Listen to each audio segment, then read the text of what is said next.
નમસ્તે વિદ્યાર્થી મિત્રો, આપણે લાસ્ટ લેક્ચરમાં ઉપગણ વિશે ચર્ચા કરી હતી. ઉપગણ કોને કહેવાય? તો કે ગણ એના તમામ ઘટકો ગણ બીમાં આવેલા હોય, બરાબર. તો આપણે ગણ એને ગણ બીનો ઉપગણ કહીએ કે બરાબર. અને ઉપગણને કઈ રીતે દર્શાવાય? તો કે આ સાઇનથી આપણે ઉપગણને દર્શાવીએ. એટલે એ વસ્તુ ખાસ ધ્યાનમાં રાખવાનું છે કે બિલોંગ્સ ટુ અને ઉપગણને કઈ રીતે દર્શાવે. બિલોંગ્સ ટુ કોની માટે હોય? કે આપણે કોઈ ગણમાંના એક ઘટકને લઈએ છીએ અને એ ઘટક છે એ બીજા ગણમાં આવેલો હોય ને તો બિલોંગ્સ ટુ કહેવાય. વર્ડ સમજો, ઘટકની વાત કરું છું. પણ જ્યારે ગણની વાત થાય ને તો તમે ધારો કે કોઈ ગણ લ્યો છો, આ ગણ હતો બરાબર, તો કોઈ એવો બીજો ગણ છે કે જે ગણના તમામ ઘટકો આમાં છે, અથવા તો આ ગણના તમામ ઘટકો કોઈ બીજા ગણમાં છે. તો જ્યારે આખો ગણ છે એ બીજા ગણમાં આવેલો હોય ને ત્યારે આપણે એવું કહીએ કે આ ગણ એ બીજાનો ઉપગણ છે. એટલે આ એક કન્સેપ્ટ છે ને, એમાં બહુ બધા મિસ્ટેક કરે છે. બિલોંગ્સ ટુ ઉપગણ ક્યારે વાપરવું ને એમાં, એટલે એ વસ્તુ ખાસ સમજો. હવે જો આપણે નેક્સ્ટ અહીંયા તમને a = 1 2 પછી આ છે ને એ આખો ઘટક છે, બરાબર. 3 અને 4 ને તમારે અલગ અલગ નથી લેવાનું. જો અહીંયા ગણની સાઇન ન દોરેલી હોત ને તો છે ને આ 3 અને 4 બંને અલગ હોત. આપણે નોર્મલ કેમ ગણ લઈએ કે 1 2 3 4 5. અહીંયા શું કરવાનું છે કે આ 3 અને 4 છે ને એ આખો ભેગો એક ઘટક જ છે. અને આ શું છે તો કે 5, એટલે કે 1 2 પછી આ ભેગું અને પછી આ 5. એ રીતે સમજવાનું છે. ટોટલ આ ગણમાં 4 ઘટકો છે. પહેલો ઘટક આ, બીજો ઘટક આ, ત્રીજો ઘટક આ અને ચોથો ઘટક આ, બરોબર. એટલે એ રીતે સમજજો.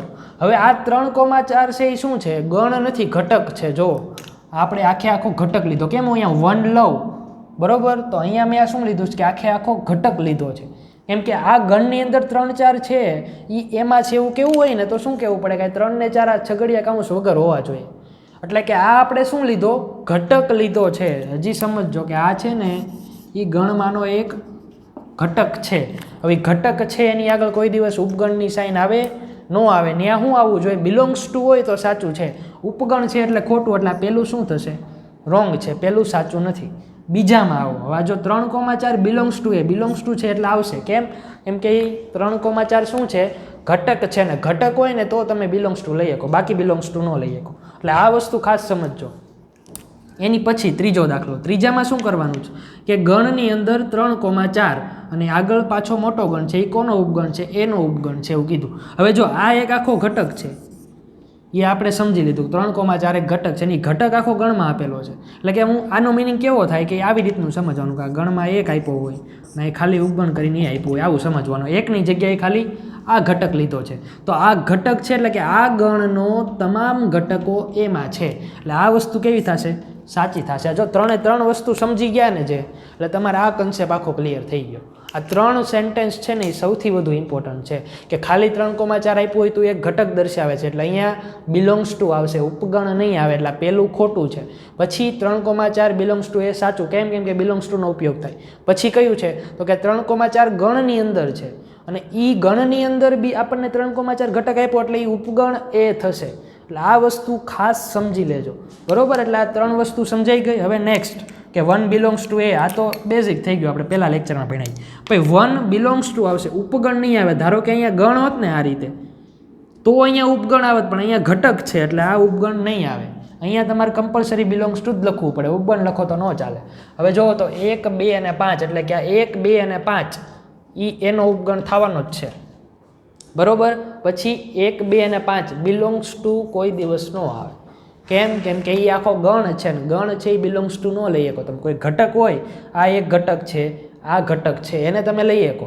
પણ આ 1 2 અને 5 છે ને એ આ ગણના ઘટકો છે. જો 1 2 અને 5 અને એને ગણમાં લખ્યા એટલે કે આનો કોઈ એક ઉપગણ છે. એટલે અહીંયા આપણે બિલોંગ્સ ટુ ન લખીએ કે ત્યાં આપણે ઉપગણ લખવું પડે. હવે 1 2 અને 3 આ વસ્તુ ખોટી થશે. કેમ કે 3 છે ને એ એમાં આવેલો જ નથી. એમાં છે એ 3નું એકલાનું અસ્તિત્વ નથી, બરોબર. આ 3,4 આખા ઘટકનું અસ્તિત્વ છે પણ 3નું અસ્તિત્વ છે એ ગણ એમાં નથી. એટલે આ વસ્તુ કેવી થશે તો કે રોંગ છે, આ વસ્તુ સાચું નથી. નેક્સ્ટ, ખાલી ગણ બિલોંગ્સ ટુ એ કીધું છે. ખાલી ગણ બિલોંગ્સ ટુ એ કોઈ દિવસ નહીં આવે. આનો હમણાં એક દાખલો ગણીએ. ખાલી ગણ બિલોંગ્સ ટુ એ ક્યારે આવે નહીં, આની પછી હમણાં ગણશું. પણ ખાલી ગણ બિલોંગ્સ ટુ એ નહીં આવે, ખાલી ગણ ઉપગણ આવશે. કેમ કે ખાલી ગણ બધાનો ઉપગણ છે એ ખબર છે. અને ગણની અંદર ખાલી ગણ ઉપગણ છે આ નહીં આવે. કેમ કે ગણની અંદર ખાલી ગણનો મતલબ કે તમારે કોઈ ગણ ધારો કે એ છે તો એમાં અહીંયા ખાલી ગણ આવ્યો, અહીંયા 1 અને 2 આવી રીતે હોય ને તો આ વાક્ય સાચું પડે કે ભાઈ ગણની અંદર ખાલી ગણ એક ઘટક તરીકે છે અને એ ઘટક છે એને આપણે ગણમાં લખ્યો એટલે ઉપગણ થાય. પણ અહીંયા આપણે આ રીતે નથી આપ્યું એટલે આ વસ્તુ નથી આપેલી, આ તો રોંગ જ થાય. બરાબર, એટલે આ વસ્તુ ખાસ એક વખત સમજીને લખી લો 10 એ 10 જે છે એ. બરાબર, અને સાથે સાથે અહીંયા એનું કારણ લખાવવું જોઈએ. કારણ પૂછ્યું નથી પણ આપણે શું કામ લખશું કે આપણને એક્ઝામ ટાઈમે યાદ આવે. આ 3 છે ને એ મોસ્ટ ઇમ્પોર્ટન્ટ છે. આ 3 સમજી ગયા તો વાંધો નહીં આવે. બરાબર, કે કઈ રીતે ક્યારે ઉપગણ આવે, ક્યારે બિલોંગ્સ ટુ આવે. બરાબર, આ વસ્તુ સમજી લો. હજી આની જેવો આપણે એક દાખલો ગણીએ. બરાબર, આની જેવો એ દાખલો ગણીએ ને એટલે હજી થોડું ક્લિયર વધારે થાય.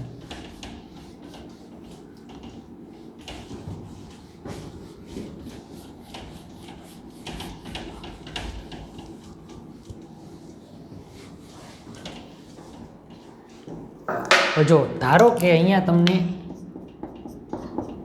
એ બરાબર ખાલી ગણ 1 2 3 4 આ રીતે આપેલો છે કોઈ ગણ. બરાબર, હવે સમજો શું કરીએ છીએ ને આપણે 3,4 તો આગળની જેમ જ છે એટલે સમજાઈ ગયું. હવે અહીંયા હું ખાલી ગણ લઉં છું ને તો ખાલી ગણ બિલોંગ્સ ટુ એ આવે, પછી ખાલી ગણ ઉપગણ એ આવે, ગણની અંદર ખાલી ગણ ઉપગણ એ આવે. આ ત્રણેય વસ્તુ તમને સમજાવી જોઈએ. આ 3 સાચા છે. કેમ? હવે જો એક એક આપણે સમજીએ. પહેલાં તો કે ખાલી ગણ બિલોંગ્સ ટુ એ એટલે આ કોઈ એક ઘટક તરીકે લીધો, એની અંદર એની અંદર ખાલી ગણ એક ઘટક છે એટલે ખાલી ગણ બિલોંગ્સ ટુ એ આવે. બરાબર, સમજાઈ ગયું? એટલે કે આ ફર્સ્ટ સેન્ટેન્સ છે એ સાચું છે. નેક્સ્ટ આવો તો કે ખાલી ગણ ઉપગણ એ છે. ખાલી ગણ છે એ ગમે એનો ઉપગણ તો થાય જ તે, એટલે આ વસ્તુ તો તમારે આંખ્યું બંધ કરીને ગમે ત્યાં લખી નાખવાનું કે ખાલી ગણ ઉપગણ તો થશે જ તે. પણ બિલોંગ્સ ટુ ને એવું આવે ને ત્યારે યાદ ધ્યાન રાખવાનું. અહીંયા બિલોંગ્સ ટુ થશે, અહીંયા ધારો કે આ ઘટક ન હોત ને તો બિલોંગ્સ ટુ ન લખીએ કે આપણે આગળના કેસમાં બિલોંગ્સ ટુ વાળું આપણે ખોટું પાડ્યું હતું. પછી નેક્સ્ટ તો કે ગણની અંદર ખાલી ગણ એટલે ગણની અંદર કોઈ ઘટક લીધો છે ને એ આખો ઘટક છે એમાં આવેલો છે. જો ગણની અંદર આ ઘટક છે અને એ ઘટક ગણ એમાં આવેલો છે એટલે આ સાચું થશે. બરાબર, એટલે આ ત્રણેય ખાસ સમજીને લખી લેજો. આની ઉપરના જ બીજા દાખલા આપણે આગળ જોયા એટલે એ તો સમજાઈ જશે, પણ આ 3 વસ્તુ છે ને નોટ કરીને લખી લો કે આ કઈ રીતે આપણે યાદ રાખવાનું છે. બરાબર, હવે આપણે નેક્સ્ટ આપણે એક ઉદાહરણ ગણવાનું છે. ઉદાહરણ નંબર આપણે ઓલા 2 ઉદાહરણ ગણ્યા હતા ઉપગણવાળા. બરાબર, એની પછી ત્રીજું ઉદાહરણ છે. એ ત્રીજું ઉદાહરણ આપણે સાબિત કરવાનું છે કંઈક કે જુઓ તો, અને એમાં આપણે ગણ ધારીને ચાલવાનું થશે આગળ. ઉદાહરણ નંબર 11ની વાત કરું છું. બરાબર, ઉદાહરણ નંબર 11માં શું છે? એમાં તમને પહેલાં એમ કીધું છે કે A, B અને C 3 ગણ આપેલા છે. પછી તો કે A બિલોંગ્સ ટુ B છે, પછી તો કે B ઉપગણ C છે, અને A ઉપગણ C સાચું છે કે નહીં આપણે ચકાસવાનું છે કે A ઉપગણ C સાચું છે એ આપણે ચકાસવાનું છે. તો આ કઈ રીતે ચકાસશું? તો કે જો પહેલાં તો આપણે છે ને 3 ગણ આપ્યા છે ને એટલે 3 ગણ ધારી લેવા પડશે અને પછી આપણે ચેક કરશું કે આ સાચું થાય કે નહીં. હવે જો પહેલાં તમારે A બિલોંગ્સ ટુ B આપેલું છે એટલે ગણ A બરાબર ધારો કે તમે અહીંયા 1,2 લ્યો છો. બરાબર, આ A છે એ ગણ છે એ તો આપણને પહેલાં કીધેલું છે એટલે અહીંયા તમે કોઈ પણ ગણ લઈ શકો, 1 લ્યો, 2 લ્યો, 3, 4 લ્યો, કોઈ પણ લ્યો. હવે B ઉપગણ C છે. બરાબર, B ઉપગણ C છે ને A બિલોંગ્સ ટુ B એટલે આપણે B કોઈ ગણ એવો લેવો પડે કે જેમાં 1,2 તો આવી જ જાય. બરાબર, અને સાથે સાથે કંઈક બીજું આપણે એડ કરી દઈએ 3 અને 4 છે. બરાબર, એટલે કે આ પહેલો ઘટક, આ બીજો ઘટક ને ત્રીજો ઘટક Bમાં છે. પહેલી કન્ડિશન સેટિસ્ફાઈ થઈ ગઈ કે A બિલોંગ્સ ટુ B. હવે B ઉપગણ C લેવાનું છે એટલે C કેવો હશે? તો કે Cમાં આવી રીતે 1,2 3 4 આ તો આ બધા ઘટકો આવવાના જ છે. કેમ કે 2 ઉપગણ C કીધેલું છે અને આપણે એક ઘટક બીજો એડ કરી દઈએ 5. આપણે 3 ગણ ધાર્યા એટલે ધારો કે કરીને આ 3 ગણ તમારે ધારવાના. એ આપણે એમનામ નથી ધાર્યા, આ જે 2 કન્ડિશન આપી છે ને એની પ્રમાણે ધાર્યા છે. હવે આપણે A ઉપગણ C સાચું છે કે નહીં ચકાસવાનું છે. હવે A ઉપગણ C થવા માટે એના તમામ ઘટકો Cમાં હોવા જોઈએ. તો અહીંયા જુઓ 1 બિલોંગ્સ ટુ A છે, ઉપગણ ના ન થવા માટેની કન્ડિશન શું હતી કે કોઈ એવો ઘટક લેવાનો કે જે ગણ એમાં હોય પણ Cમાં ન હોય. તો 1 બિલોંગ્સ ટુ A છે પણ 1 does not belongs to C. અહીંયા જો આખો ઘટક છે, એકનું કોઈ અસ્તિત્વ નથી. 1,2 એ આખા ઘટકનું અસ્તિત્વ છે, એકનું અસ્તિત્વ નથી એટલે 1 છે એ Cમાં નથી. તેથી A ઉપગણ C છે એ નહીં થાય. બરાબર. એટલે આ રીતે તમારે સમજવાનું છે. એટલે કે એ ઉપગણ સી ખોટું છે અને કેમ નહીં થાય ને એમાં આ કન્ડિશન છે ને એ ઇમ્પોર્ટન્ટ છે. આ લખો એટલે તમે પ્રૂવ કરી દીધું. આપણે કોઈ એક જ ઘટક એવો બતાવવાનો જે આમાં હોય અને આમાં ન હોય એટલે તમે સિમ્પલી કહી શકો કે ભાઈ એ ઉપગણ સી નથી. બરાબર. એટલે આ ત્રણેય ગણ તમે કોઈ પણ ધારી શકો. તમે હોમવર્ક કરો ત્યારે આની સિવાયના 3 ગણ ધારજો. તમારે આ ધ્યાન રાખવાનું કે એ બિલોંગ્સ ટુ બી આવવું જોઈએ, બી ઉપગણ સી આવવું જોઈએ. આ બે કન્ડિશન સેટિસ્ફાઈ થતા હોય એવા કોઈ પણ ગણ એ ધારી લ્યો અને પછી ફાઇનલ ગણશો એટલે આરામથી આન્સર સુધી પહોંચી શકો. બરાબર. હવે આપણે સ્વાધ્યાયમાં આવી જાઓ. સ્વાધ્યાયમાં ત્રીજા દાખલાની ચર્ચા કરી લીધી. બરાબર. એટલે આપણે સ્વાધ્યાયના 1 થી 3 દાખલા કમ્પ્લીટ થયા. હવે આપણે ઘાતગણનો અભ્યાસ કરવાનો છે. ઘાતગણ કોને કહેવાય?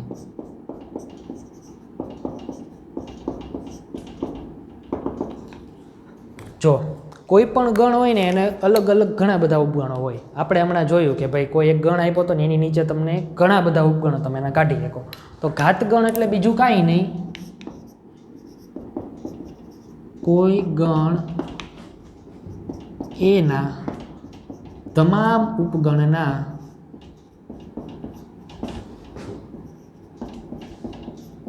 ગણને ઘાતગણ કહેવાય. બરાબર. અને એને કઈ રીતે દર્શાવાય?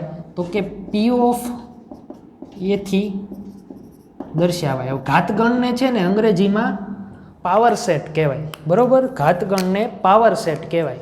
એટલે કે એને આપણે પાવર સેટના પી ઉપરથી પી ઓફ એથી દર્શાવશું. જ્યારે પણ આપણે કોઈ પણ ઘાતગણ લઈએ છીએ તો પી ઓફ એથી એને દર્શાવવાનો રહે. એટલે આ વસ્તુ પહેલાં તો ક્લિયર થઈ ગઈ બધી, કઈ રીતે આપણે શું કર્યું. બરાબર. હવે નેક્સ્ટ, હવે શું કરવાનું છે આગળ? તો કે આપણે ઘાતગણ લખવો કઈ રીતે કે ભાઈ તમને ગણ એ બરાબર 1,2 આપેલું છે. હવે આનો મારે પી ઓફ એ લખવો છે. એટલે કે મારે આ ગણનો ઘાતગણ લખવો છે. તો ઘાતગણ કઈ રીતે થાય? તો કે પહેલો તો ખાલી ગણ તો બધાનો ઉપગણ થાય એટલે ખાલી ગણ તો આપણે લખી જ નાખવાનો. પછી તો કે અહીંયા ટોટલ 2 ઘટકો છે તો એક એક લખો કે પહેલાં એક તે આનો ઉપગણ થશે, 2 તેનો ઉપગણ થશે. આપણે એક એક જેટલા ઘટક હોય ને એક એક લખવાના, પછી 2 લખવાના. એટલે અહીંયા 1,2 2 લખ્યા એટલે કમ્પ્લીટ થઈ ગયું. હવે પોતે ને પોતે આ ગણ પોતાનો તો ઉપગણ હંમેશા થાય. એટલે ટોટલ કેટલા ઉપગણ મળ્યા તમને? 4 ઉપગણ મળ્યા. એટલે ઘાતગણના સભ્યો કેટલા થયા?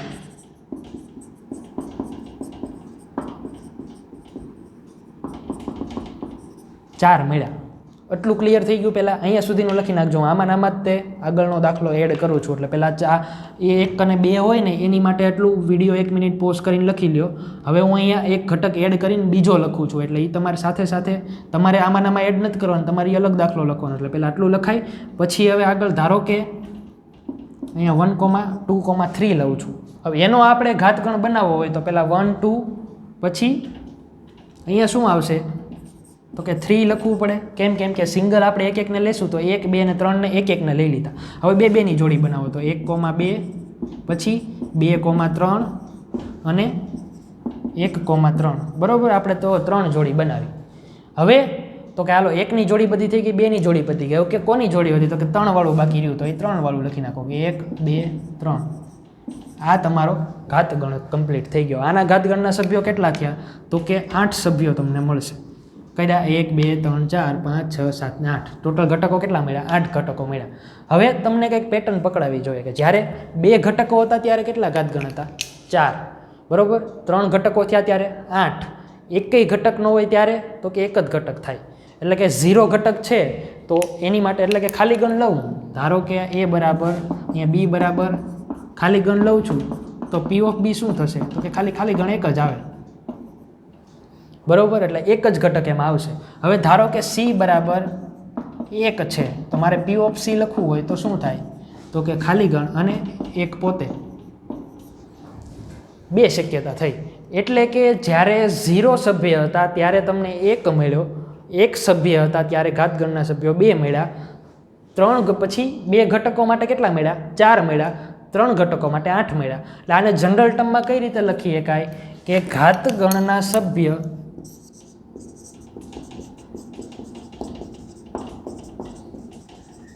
અથવા તમામ ઉપગણની સંખ્યા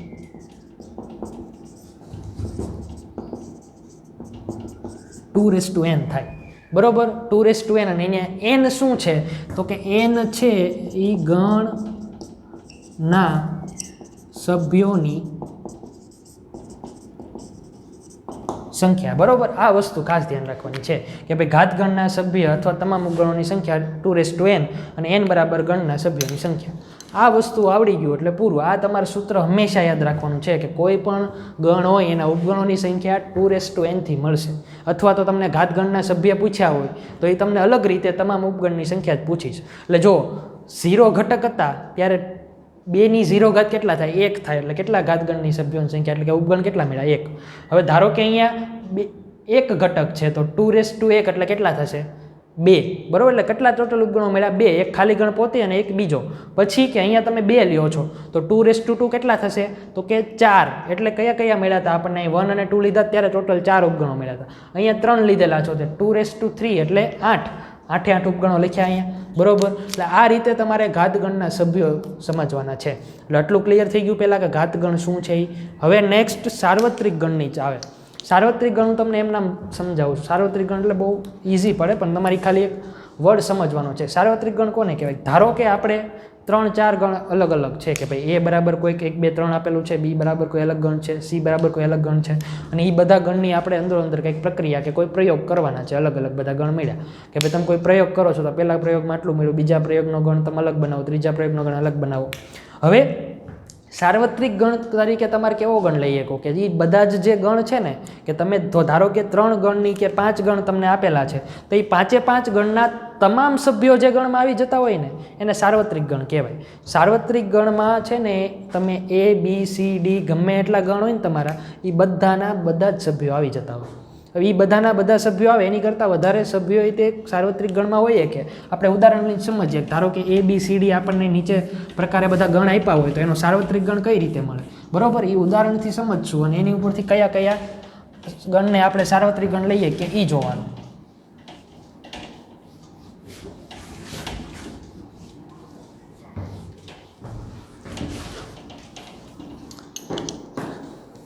હવે જો ધારો કે a બરાબર શું છે તો કે a બરાબર 1 અને 2 છે. પછી તો કે b બરાબર શું છે તો કે 2 3 5 છે. પછી તો કે c બરાબર 6 અને 7 છે. હવે આ બધા ગણ માટે મારે સાર્વત્રિક ગણ લેવો હોય તો મારે સાર્વત્રિક ગણને જનરલી યુથી દર્શાવાય. યુ એટલે કે યુનિવર્સલ સેટ, બરોબર. યુનો મતલબ યુનિવર્સલ સેટ થાય એટલે કે આપણે યુથી દર્શાવવાનો સાર્વત્રિક ગણ. યુ બરાબર એવો ગણ લેવાનો કે આ બધાના બધા ઘટકો આવી જાય. તો હું અહીંયા 1, 2, 3, 4, 5, 6, 7, 8, 10 લઈ શકું, બરોબર. હવે જુઓ તો આ બધા જ ગણના બધા ઘટકો આમાં આવી ગયા.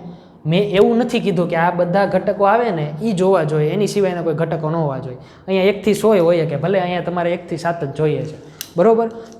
સાર્વત્રિક ગણમાં એટલું ધ્યાન રાખવાનું કે આના બધા ઘટકો આવી જવા.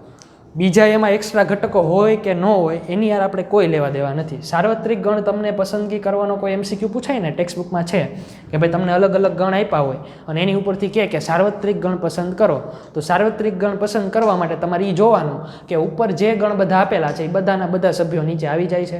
જે ગણમાં આવી જાય છે એ ગણ તમારો સાર્વત્રિક ગણ થાય, બરોબર. એટલે આટલી વસ્તુ ધ્યાન રાખવાનું.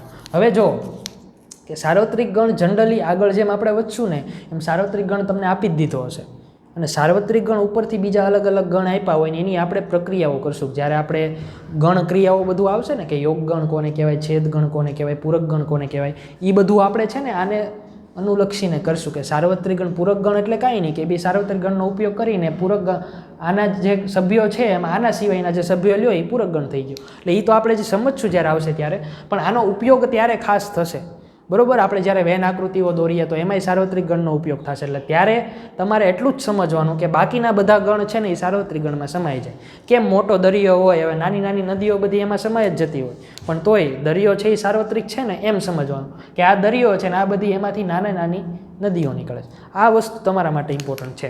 હવે નેક્સ્ટ આપણે સમજીએ કે હવે સ્વાધ્યાયના દાખલામાં આવી જાઓ. સ્વાધ્યાયનો દાખલા નંબર 4. દાખલા નંબર 4 છે ને એ તો હવે આમ ઇઝીલી થઈ જશે તમારાથી, કેમ કે જો એમાં તમને નીચેના ગણના તમામના ઉપગણ ગણવાના છે. જો આપણે 1 ઘટક હોય, 2 ઘટક હોય, 3 ઘટક હોય અને ખાલી ગણ હોય એ બધા જ માટે આપણે ગણી લીધું કઈ રીતે એના ઉપગણો મળે. હવે તમારે તમામ ઉપગણો પહેલાં એકમાં એક જ ઘટક છે એટલે કેટલા ઉપગણો? 2 ઉપગણો મળે. 2 ઉપગણો મળે એટલે કઈ રીતે લખવાનું રહે? તો કે 2 ઉપગણ છે એમાંથી એક ખાલી ગણ થશે ને એક ઈ પોતે થશે એટલે 2 જ ઉપગણો થયા. પછી બીજામાં a, b છે. હવે આપણે 1, 2 લીધું તો એની જગ્યાએ a, b એટલે એ તમે લઈ શકો પહેલાં ખાલી ગણ, પછી તો કે 1, પછી 2 અને પછી છેલ્લે 1 અને 2 સાથે. આ રીતે ખાસ સમજવાનું છે કે કઈ રીતે આપણે લઈએ છીએ, બરાબર. અને પછીનો 5મો દાખલો શું આપેલો છે કે a બરાબર ખાલી ગણ હોય તો p ઓફ એમાં કેટલા ઘટકો હશે? p ઓફ એમાં ઘટકો શોધવા હોય તો p ઓફ એ એટલે શું છે? તો કે ઘાતગણ. ઘાતગણના સભ્યો એટલે કે ટોટલ ઉપગણો કેટલા મળે? ખાલી ગણમાં સભ્ય સંખ્યા 0 એટલે કે 2ની 0 ઘાત કેટલા થાય? 1 એટલે કે ઘાતગણના સભ્યોની સંખ્યા 1 થશે. તમારે કઈ રીતે લખવાનું કે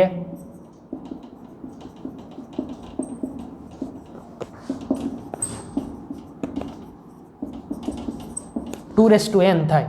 હવે અહીંયા ખાલી ગણ હોવાથી n બરાબર શું થાય? 0 એટલે કે 2ની 0 ઘાત એટલે કે 1, બરાબર. આ રીતે તમારે સમજવાનું રહે. ખાસ સમજો કઈ રીતે થાય છે નહીં, બરાબર.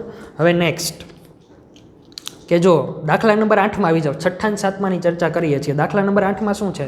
તો કે વિધાનોમાંથી તમે કયા ગણને સાર્વત્રિક તરીકે પસંદ કરશો? જો એમાં તમને 2 ગણ આપ્યા છે અને 2 ગણ માટે તમારે કોઈ સાર્વત્રિક ગણ પસંદ કરવાનો છે. હવે એ બંને ગણ કયા કયા આપેલા છે તમને? તો કે પહેલો ગણ એવો છે કે કાટકોણ ત્રિકોણનો ગણ અને બીજો ગણ શું છે? તો કે સમદ્વિબાજુ ત્રિકોણોનો ગણ. એટલે કે આપણે ગણ એ બરાબર ધારો કે એવું લીધું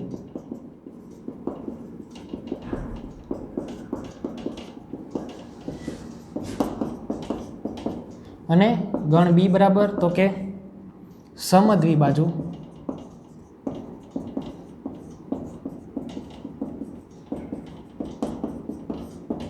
ગણ, બરોબર. હવે આપણે આની માટે કોઈ સાર્વત્રિક ગણ પસંદ કરવાનો છે. હવે એ બરાબર કાટકોણ ત્રિકોણ આવી ગયા એટલે કે કોઈ સમતલના કાટકોણ ત્રિકોણ જેટલા હશે એ બધા. પછી આમાં તો કે સમદ્વિબાજુ ત્રિકોણ એટલે કે કોઈ સમતલના સમદ્વિબાજુ ત્રિકોણ જેટલા બને એટલા. આની વિશે આપણે હમણાં ઉપગણ માટે ચર્ચા કરી કે મોટો ગણ આપણે કઈ રીતે પસંદ કરીએ. એમાં કેવું હતું કે ભાઈ સમબાજુ ત્રિકોણ સમતલમાં આવેલા અને સમતલમાં આવેલા બધા જ ત્રિકોણ. તો બધા જ ત્રિકોણમાં તો સમદ્વિબાજુ આવી જાય, સમબાજુ આવી જાય, કાટકોણ આવી જાય, બધું આવી જાય. એટલે આપણે અહીંયા સાર્વત્રિક ગણ શું લઈએ કે તો કે સમતલના તમામ ત્રિકોણનો ગણ, બરોબર. આ તમારો સાર્વત્રિક ગણ યુ થઈ જશે, બરોબર. એટલે પહેલા કેસમાં આમાં તમારે આ આન્સર લખવાનું રહે ખાલી, બરોબર. હવે એમાં નેક્સ્ટ આવી જાઓ. જો એમાં તમને 3 ગણ આપેલા છે અને એની ઉપરથી તમને એવું પૂછ્યું છે કે આમાંથી સાર્વત્રિક ગણ તરીકે આપણે કોને લઈએ. સાર્વત્રિક ગણ માટે કોને લઈએ કે એ જોવું હોય તો કઈ રીતે ખબર પડે? તો કે પહેલાં એ ગણ શું છે? તો કે 1, 3, 5. બી ગણ શું છે? તો કે 2, 4, 6. સી ગણ શું છે? તો કે 0, 2, 4, 6, 8.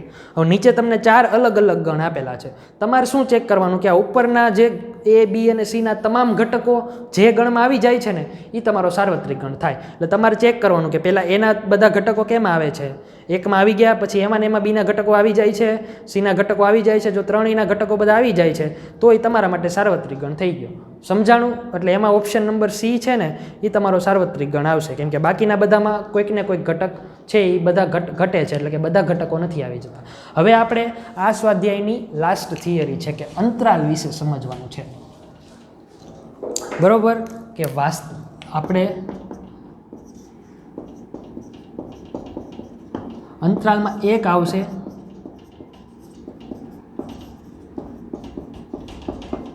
સૌરુત અંતરાલ અને બીજું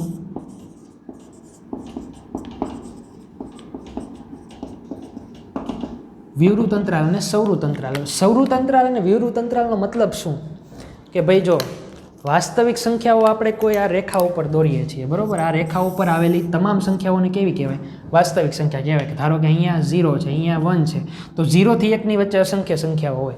અહીંયા -1, અહીંયા -2, એટલે અહીંયા તમે પોઈન્ટ વાઇઝ તમે પાડો ને તો તમને ઘણી બધી સંખ્યાઓ મળે. એટલે વાસ્તવિક સંખ્યાઓ 0 થી 1 ની વચ્ચે ઘણી બધી મળે, એ તમને ખબર છે. હવે સૌરુત અંતરાલ માટે તમારે શું કરવાનું કે અંત્ય બિંદુનો સમાવેશ થાય.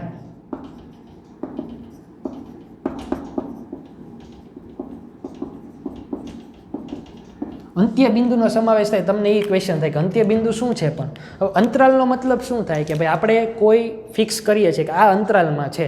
હવે કેમ 2 થી 5નો અંતરાલ કીધું હોય તમને કેમ ખબર પડે કે ભાઈ 2 થી 5 વચ્ચેની આપણે બધું લેવાનું. તો અહીંયા સંવૃત અંતરાલમાં 2 થી 5 વચ્ચેનો અંતરાલ કીધો હોય પણ સંવૃતમાં અંત્યબિંદુનો સમાવેશ થાય એટલે તમારે એવી કઈ સંખ્યા લઈ શકો કે એક્સ કે જ્યાં એક્સ બિલોંગ્સ ટુ આર. જો આપણે અત્યાર સુધી એક્સ બિલોંગ્સ ટુ એન માટે કર્યું હતું. એન માટે હોય ને તો આપણે આ લાઈન ઉપર ન ડ્રો કરીએ કે કેમ કે એમાં 0 થી સીધું 1 આવે, 1 થી સીધું 2 આવે. આ વચ્ચેની કોઈ સંખ્યા નથી આવતી જ્યારે એનમાં હોય ત્યારે. અહીંયા આપણે કેવી લેવાની છે કે આરમાં છે અને 2 થી 5 વચ્ચે લઈએ એટલે અહીંયા શું થાય તો કે એક્સ 5 અને એને તમારે મોટા કાઉન્સમાં 2 આ રીતે દર્શાવી શકો. બરોબર કે ભાઈ 2 થી 5ની વચ્ચેની સંખ્યા પણ 2 અને 5નો સમાવેશ કરવાનો છે. જ્યારે વિવૃત અંતરાલમાં હોય ત્યારે તો કે અંત્ય બિંદુનો સમાવેશ ન થાય. એટલે તમે કઈ રીતે કહી શકો કે ભાઈ અહીંયા એક્સ કે જ્યાં એક્સ બિલોંગ્સ ટુ આર અને સાથે સાથે તો કે 2 એક્સ અને 5. જો અહીંયા મેં less than or equal to નથી લખ્યું, ખાલી લેસ ધેન લખ્યું છે. અહીંયા less than or equal to હતું એટલે કે 2નોય સમાવેશ થાય ને 5નોય થાય. અહીંયા 2 થી 5ની વચ્ચેની સંખ્યા લેવાની પણ 2 અને 5નો સમાવેશ નથી કરવાનો. એટલે એને તમે કઈ રીતે દર્શાવતો કે નાના કાઉન્સથી દર્શાવવાનું. બરોબર કે ભાઈ આ 2 થી 5 પણ 2 અને 5નો સમાવેશ નહીં થાય. હવે વાત થઈ સંખ્યા રેખા ઉપર દર્શાવવું કઈ રીતે. સંખ્યા રેખા ઉપર દર્શાવવા માટે ધારો કે અહીંયા છે ને 2 છે ને અહીંયા 5 છે. તો જ્યારે તમારે સંવૃત અંતરાલ બતાવવો હોય ને ત્યારે તમારે ઘાટું ટપકું દોરવાનું કે 2 થી 5ની વચ્ચેનો અંતરાલ છે ને બરોબર એ શું થયો તમારો 2 થી 5. આ તમે સંવૃત અંતરાલ બતાવ્યો કહેવાય. બરોબર. હવે એ જ રીતે ધારો કે મારે અહીંયા 2 છે અને અહીંયા 5 છે. મારે વિવૃત અંતરાલ બતાવવો હોય ને તો મારે અહીંયા આ રીતનું સર્કલ દોરવાનું નાનું એવું. પણ ઘાટું પોઈન્ટ ન આવવું જોઈએ. આ બધું ઘાટું આવે પણ આ 2 અને 5 જે જગ્યાએ છે ને ત્યાં તમારે આ રીતે દોરવાનું. જો બરોબર. એટલે કે આ 2નો સમાવેશ નથી થતો, 5નો સમાવેશ નથી થતો એટલે તમે 2,5 આવી રીતે દર્શાવી શકો. એટલે સંવૃત અંતરાલને જો પહેલાં તો અંત્યબિંદુનો સમાવેશ થાય. લખવાનું કઈ રીતે તો કે એક્સ બિલોંગ્સ ટુ આર આવવું જ જોઈએ અને 2 થી 5ની વચ્ચેની બધી સંખ્યા પોઈન્ટવાળી બધી જ લઈ લેવાની. અહીંયા 2,5 પણ અહીંયા આખા કાઉન્સ સંવૃત અંતરાલ લેવાના એટલે 2 અને 5નો સમાવેશ થાય. પછી તો કે વિવૃત અંતરાલ. વિવૃત અંતરાલમાં તો કે અંત્યબિંદુનો સમાવેશ ન થાય એટલે કે એક્સ બિલોંગ્સ ટુ આર અને 2 થી 5ની વચ્ચેની સંખ્યા 2 અને 5નો સમાવેશ નથી કરવાનો. હવે એને આલેખમાં કઈ રીતે દર્શાવાય એટલે કે રેખા ઉપર કેમ દર્શાવાય એ સમજાવી દીધું. એટલે પહેલાં આટલું લખી નાખો પછી આપણે અલગ અલગ પ્રકારના બધા જ અંતરાલ લઈ લઈએ. સંવૃત અંતરાલ અને વિવૃત અંતરાલ તો કીધું પણ ઘણા અંતરાલ એવા હશે કે બંનેના મિક્સ હશે. તો એ અંતરાલ કઈ રીતે લખવાના એ સમજાવી દઉં. આની જે નોટ્સ હતી એ તમારે પોઝ કરીને લખી લેવું. બરોબર. સ્ટોપ કરીને વિડીયો. હવે જો એક તો કે આ ટાઈપનો અંતરાલ હોય કે 2,5 બરોબર. બીજો તો કે 2,5 પછી ત્રીજો કેવો અંતરાલ હોય કે 2,5 ચોથો તો કે 2,5 બરોબર. આ 4 પ્રકારના અંતરાલ હોય કે ભાઈ જો આ બંને સંવૃત આ વિવૃત એટલે કે આને સંવૃત અંતરાલ કહેવાય અને વિવૃત અંતરાલ કહેવાય. આને સંવૃત વિવૃત પહેલાં જે હોય ને સંવૃત વિવૃત અંતરાલ કહેવાય. આને વિવૃત સંવૃત અંતરાલ કહેવાય. હવે આને લખવાનું કઈ રીતે તો કે એક્સ કે જ્યાં એક્સ બિલોંગ્સ ટુ આર અને 2 less than or equal to x less than or equal to 5. આને કઈ રીતે લખો તો કે એક્સ કે જ્યાં એક્સ બિલોંગ્સ ટુ આર બરાબર 2 less than x less than 5. હવે જો આને કઈ રીતે લખવાનું. પહેલો અંતરાલ સંવૃત છે એટલે અહીંયા એક્સ બિલોંગ્સ ટુ આર પછી તો કે 2 છે ને આ less than or equal to આવશે અને અહીંયા ખાલી લેસ ધેન આવશે. પછી તો કે ચોથામાં એક્સ કે જ્યાં એક્સ બિલોંગ્સ ટુ આર તથા 2 x less than or equal to 5 બરાબર. આ રીતે તમારે જોવાનું. જો બધા જ લખતા આવડી ગયું તમને કઈ રીતે. હવે તમને ધારો કે આ રીતે આપ્યું હોય અને એની ઉપરથી તમને અંતરાલ સ્વરૂપે લખવાનું કહેતો હોય આવડી જાય. જે જગ્યાએ less than or equal to બંને હોય તો બંને તમારે મોટા કાઉન્સ દોરવાના. અહીંયા શું છે તો કે એક લેસ ધેન છે એટલે કે બંને લેસ ધેન છે less than or equal to નથી, એટલે તમારે 2 કે 5 કોઈને નથી લેવાના. એટલે તમને આ રીતે ગમે એ આપ્યું હોય કે અહીંયા જો પહેલું less than or equal to છે, બીજું લેસ ધેન છે, એટલે પહેલો કાઉન્સ તમારે મોટો કરવાનો, બીજો નાનો કાઉન્સ, આમાં પહેલો નાનો અને બીજો કાઉન્સ મોટો. તમને આ રીતે આપ્યું હોય ને એમાંથી અંતરાલ તરફ જવાનું કહેતો હોય તમને આવડે, અને અંતરાલ આપ્યા હોય અંતરાલ તરફથી આમ જવાનું કહેતો હોય તમને આવડે. ટેક્સ્ટ બુકમાં આવા જ દાખલા તમને 2 ક્વેશ્ચન આપેલા છે. એક ક્વેશ્ચનમાં શું કીધું છે કે તમને આ રીતે આપેલું હોય, બરોબર, ગુણધર્મની રીતે, એનીથી તમને કીધું કે અંતરાલ તમે લખીને આપો. હવે આ રીતે કોઈ પણ સંખ્યાઓ આપી હોય તમે લેસ ધેન કે ઇક્વલ ટુ ઉપરથી ગણી જેકો ને, હવે એમાં કાંઈ નવું નથી. અને તમને બીજામાં શું કીધું છે કે આ બધું નથી આપેલું ને અંતરાલ આપેલા છે. અંતરાલ ઉપરથી તમને એમ કીધું છે કે એને ગુણધર્મની રીતે લખો, તો એ આવડે કે જ્યાં નાના કાઉન્સ છે ત્યાં ખાલી લેસ ધેન લેવાનું, મોટા કાઉન્સ છે ત્યાં less than or equal to લેવાનું. આ વસ્તુ ખાસ યાદ રાખવાની છે, બરોબર. એટલે આટલું આપણે અહીંયા કમ્પ્લીટ થયું. હવે તમારે આમાં શું કરવાનું છે કે જે ટેક્સ્ટ બુકના 1.3ના બાકીના દાખલા આની ઉપરના છે, 2 દાખલા નંબર 6 અને દાખલા નંબર 7, એની મેં ચર્ચા કરી દીધી. આ મેં તમને જનરલ લખી દીધો, આની ઉપરથી તમે કોઈ પણ દાખલો ગણી શકો, બરોબર. એમાં તમને 3-4 એક્ઝામ્પલ છે કે આવી રીતે કોઈ કાઉન્સ આપ્યો હોય એની ઉપરથી તમને આ લખવાનું કીધું હોય, અથવા તો અહીંયા આગળ ગુણધર્મની રીતે આપ્યું હોય એની ઉપરથી આ દાખલો લખવાનું કીધું હોય. એટલે અહીંયા સુધી 1.3 સુધીનું કમ્પ્લીટ થાય છે. 1.3 સારી રીતે કમ્પ્લીટ તમારી ફેરબુક જે કીધી છે, ફેરબુકમાં 1.3 સુધીનું અપ ટુ ડેટ કમ્પ્લીટ કરી નાખજો, બરોબર. નેક્સ્ટ ટાઈમ આપણે નવા ટોપિકથી શરૂઆત કરશું. 1.3 કમ્પ્લીટ થયું છે એટલે 1.4માં થિયરી જે છે એની ચર્ચા આપણે નેક્સ્ટ લેક્ચરથી શરૂ કરશું, બરોબર.